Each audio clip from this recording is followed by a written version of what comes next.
200-year-old lollipop man going around knowing karate for? What is he, like a Chinese lollipop man? I'm sorry, that wasn't good. That wasn't good. I'm not gonna do that anymore. I apologize to any Irish people or Chinese. That was bad. Hello! I'm Khalil Hacker and thank you for accidentally tuning in to another episode here on Slacker Reviews. Today I'm going to talk to you about one of my favorite movies of all time and what is also probably one of the most underrated movies of all time. Where is it? Where'd it go? Oh, I found you.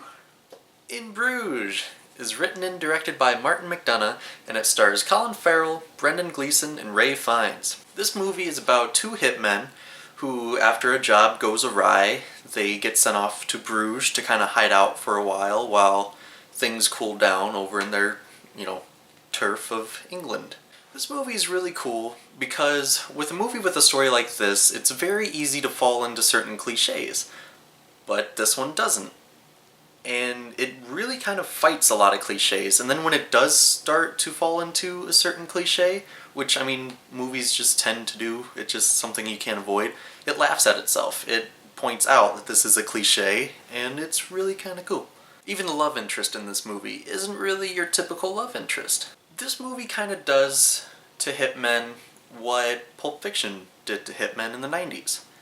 It makes them more human. They're not really these cold-blooded killers. This movie delves a lot into the psyche of a hitman. It goes into his consciousness and his regret, and they remember every single kill that they've done throughout the course of their lives. Now, this movie's really hard to categorize in any type of genre because there's times in this movie where it's freaking hilarious, where it's possibly one of the funniest movies I've ever seen. There's also times where it's a very dark drama, where it's maybe one of the saddest movies I've ever seen.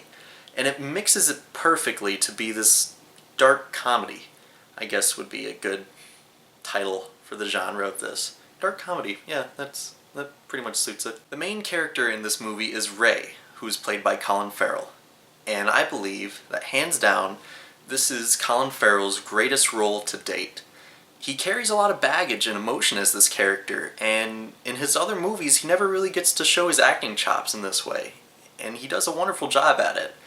This character is really kind of childlike. He's innocent in this world of killers that he lives in, and he's new to it. And just like any human being, he carries this baggage with a lot of weight. He is accompanied by Ken, who is played by Brendan Gleeson, and I think he's maybe one of the most underrated actors working today.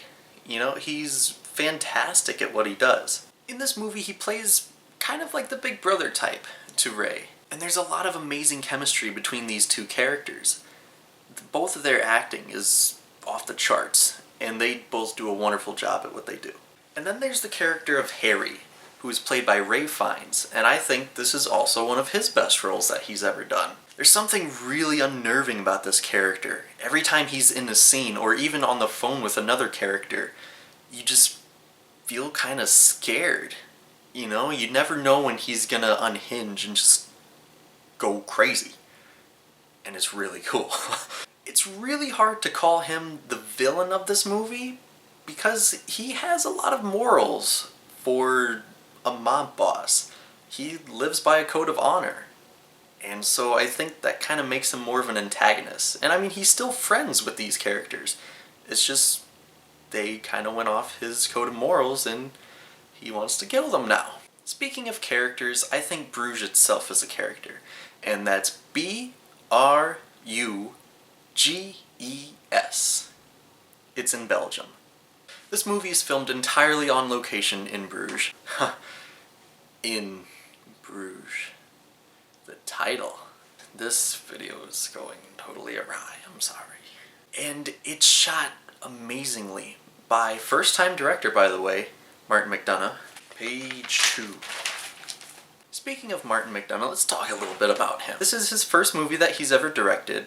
He's an Irish playwright, and the fact that he's a playwright really helps him in this movie. The fact that he's used to working with live plays really helps him get some great performances out of the actors. And one thing I've noticed throughout a lot of movies If a director used to be a playwright, he's really good at long takes because he's used to, the entire 2-hour thing being just the one thing. One takes are just a natural thing for him. Speaking of one takes, there is this long shot that I want to talk about in particular, where Ken is on the phone with Harry, and it's just a normal phone conversation. But this phone conversation, without giving too much away about the story, conveys a lot of emotion. And the fact that it was done in like one 6-minute shot says a lot about the director and the actors involved. And to put icing on the cake, in the background during this one shot is the opening scene to Touch of Evil. Now, if you don't know about Touch of Evil, it's an Orson Welles flick that starts out with probably one of the most famous continuous takes of all time. And it's just little things like that it just makes me happy. The fact that Martin McDonagh used to be a playwright also helps the script. It shows in the movie that he cares about this script and that he inputs a lot of his personal opinions into the script. It's very obvious, in fact. He also adds in a lot of subtleties that you won't notice until your second time around, which makes the movie worth a few more watches, which is also a plus. Now, I will say, if you don't like foul language, you might not like this movie. I looked it up, and there is a total of 126 F-words used in this flick, and that averages out to be about 1.18 F-words used per minute in this movie. So if you don't like bad language, you might not like this movie. I mean, it's a good movie nonetheless, but just know there's a lot of language. Also, if you don't like violence, there's not much in this movie, but when there is violence, it's pretty gruesome. So overall, I'm going to give the movie In Bruges a 9 out of 10. Go find this movie. Please, please, go find this movie. I have never meant this more than I do with this video. This movie deserves all of the attention. All of it. Give it all your attention, please. Every single bit of your attention. Give it to In Bruges. It's gone almost 6 years now without being as recognized as it should be. I want everyone to see this movie. That is my goal in life. Every single one of you. Go see this movie. You owe it to yourself as a human being to go find this movie. Netflix it. Rent it. Pawn shop. Look for it at a pawn shop. Walmart. It might be in like a $5 bin or something because it's underrated. Please, go find this movie. It's amazing. You'll love it. I promise. Unless you don't like language. I forgot. But I mean, most of us are okay with it. We're Americans, whatever. And when you do find this movie, because you will, because I told you to, and you like it, and you will, because you're a human being, here are some suggestions for other movies you might like. There's Seven Psychopaths, which is also written and directed by Martin McDonagh. He also has a brother named John Michael McDonagh, who does movies very, very similarly to him. And he made movies such as The Guard and Calvary, which also star the underrated, amazing Brendan Gleeson. Now before I end this video, I want to give everyone a homework assignment. After watching this, find 5 people, at least 5 people, family members, friends, anyone who enjoys movies that you know of. Send them my way.